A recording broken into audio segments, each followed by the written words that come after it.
Salam masyarakat sadar wisata. Kita berada di Pantai Parai, laut yang indah, pantai bebatuan. Ini menunjukkan betapa luar biasanya alam di Indonesia.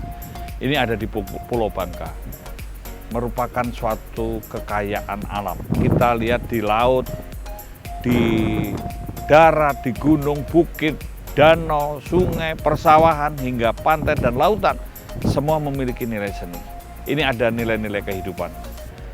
Di alam ini kita membangun masyarakat sadar wisata untuk peka dan peduli akan keindahan alamnya, akan karakter seni budayanya, kehidupan masyarakatnya. Nah, ini kita berada di Kabupaten Bangka, Kota Sungai Liat, di Pantai Parai Tenggiri. Nah, ini bersama Lisda sama Hendra. Kita masih berdiskusi tentang membangun road safety for tourism. Karena melihat situasi dan kondisi ini, Hendra, ini pengalaman di sini yang sudah dialami kalian dinas di sini, betapa luar biasa tempat ini. Kira-kira punya tanggapan, punya pandangan tentang situasi alam yang indah seperti ini? Wisatanya luar biasa, Bapak. Jadi masih alami dengan bebatuan-bebatuannya, memberikan suasana yang kalau kita berkunjung ke sini ya mungkin tenang, menyegarkan. Jadi situasinya akan bisa lebih baik. Nah, ini Lisda, kalau melihat masyarakat di sini apa kira-kira yang harus dibangun, karena tempat yang indah ini memang harus dikenal di mana-mana, tidak hanya di Bangka, tidak hanya Indonesia, tapi bahkan mungkin seluruh dunia untuk tahu bahwa Indonesia ini luar biasa. Iya betul Bapak, izin Bapak, karena di Bangka Belitung ini banyak sekali pantai Bapak. Pantai-pantai baru juga banyak sekarang dibuka, tempatnya baru dibuka. Terus juga di sini ciri khasnya itu batuannya Pak. Bebatuan itu besar-besar di sini. Apalagi di Belitung, di Pulau Seberang juga bebatuannya besar sekali. Terus jadi mungkin itu salah satu ciri khas yang menarik masyarakat untuk menjadi datang ke sini. Karakter pariwisata Bangka dan Belitung. Karena ini yang harus kita jaga, harus kita lestarikan, dan kita promosikan. Masyarakat sadar wisata mencerdaskan kehidupan bangsa, mengangkat harkat dan martabat manusia untuk bangsa Indonesia Jaya. Ya, kita sekarang bincang-bincang tentang hidup dan kehidupan. Ini sama Bung Jeffrey, kita mau ya mungkin sekedar kalau bahasa Jawa ngudoroso, atau mungkin grundelan, atau mungkin hanya bincang-bincang. Saya kira ini menurut Bang Jeffrey, untuk masyarakat, suatu manusia ini perlu meningkat kualitas hidupnya. Ini menurut Bang Jeffrey gimana? Ya, terima kasih Prof. Tentu kita setiap kali bertemu atau berkunjung ke daerah alam begini, refleksinya kan antara apa yang kelihatan dan yang tidak kelihatan. Kalau yang kelihatan kan kita bisa merasakan keindahannya, tapi ada refleksi yang lebih tinggi dari sini bahwa memang manusia itu masih ada kemampuan-kemampuan yang tak terbatas yang harus kita miliki. Yang untangible, untuk, bukan not only tangible but untangible, ini juga sangat penting. Yang benar, tak nampak. Yang tak nampak itulah nilai-nilai dari jiwa manusia itu bisa peka, bisa menjadi bagian untuk memberikan karakter, menunjukkan kualitasnya, menunjukkan harkat martabatnya. Nih, kalau Bung Jeffrey berpikiran, ya silakan, mau berteori boleh, mau punya pendapat juga nggak apa-apa.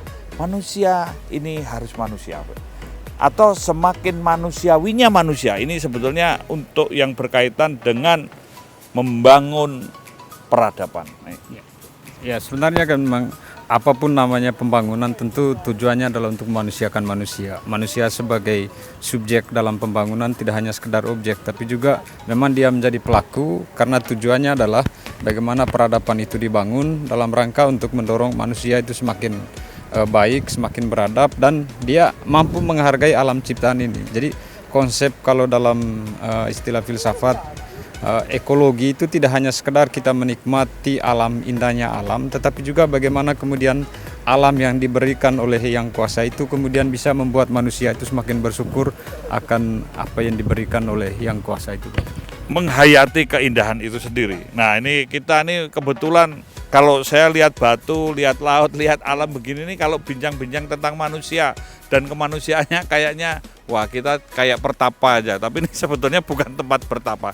Tapi setidaknya ada sesuatu ice break, memecahkan kejenuhan, kebuntuan, dan kita memerlukan ada suatu harapan, ada suatu pemikiran bahwa perlu di dalam membangun peradaban ini perlu kesadaran. Nah ini gimana kesadaran yang mau dibangun ya? Baik, kalau kita belajar filsafat abad pertengahan itu kan ada Santo Bonaventura yang mengatakan belajar dari Santo Fransiskus Assisi bahwa alam ciptaan itu adalah juga saudara kita. Baik kemudian berupa apapun itu adalah bagian dari saudara kita. Nah tentu di sini butuh kesadaran kritis, Prof. Tidak hanya kesadaran akan apa yang ada, tetapi juga akan kesadaran akan nilai dari apa yang kita lihat. Nah itu tentu butuh sikap kritis dari kita terhadap apa yang nampak di hadapan kita, tetapi juga apa yang ada di belakang itu tentu untuk kita bisa kemudian membangun peradaban itu tidak hanya sekedar bahwa pembangunan itu untuk kemudian bisa meningkatkan ekonomi, tetapi pembangunan itu juga harus bisa memunculkan kesadaran manusia akan rasa bersyukur, menghayati nilai-nilai yang ada. Berarti kita perlu memikirkan yang tangible dan intangible karena kita perlu membangun kesadaran. Orang yang sadar akan bertanggung jawab dan buahnya disiplin. Tadi katakan kalau alam lingkungan ini sebenarnya saudara kita, bagian dari hidup kita. Ekologi ini adalah mungkin kalau bagian dari habitat kita juga. Kita perlu membuat suatu habitus baru. Bagaimana ada sesuatu yang perlu kita pikirkan. Bahwa manusia ini bukan hanya sekedar makan dan hidup, tetapi dia juga perlu untuk komunikasi, perlu melakukan sosialisasi, perlu untuk beradab, mengangkat harkat martabat manusia ini. Nah ini kalau Bung Jeffrey punya pengalaman yang mendalam untuk perenungan-perenungan sebagai manusia itu apa yang perlu dipikirkan?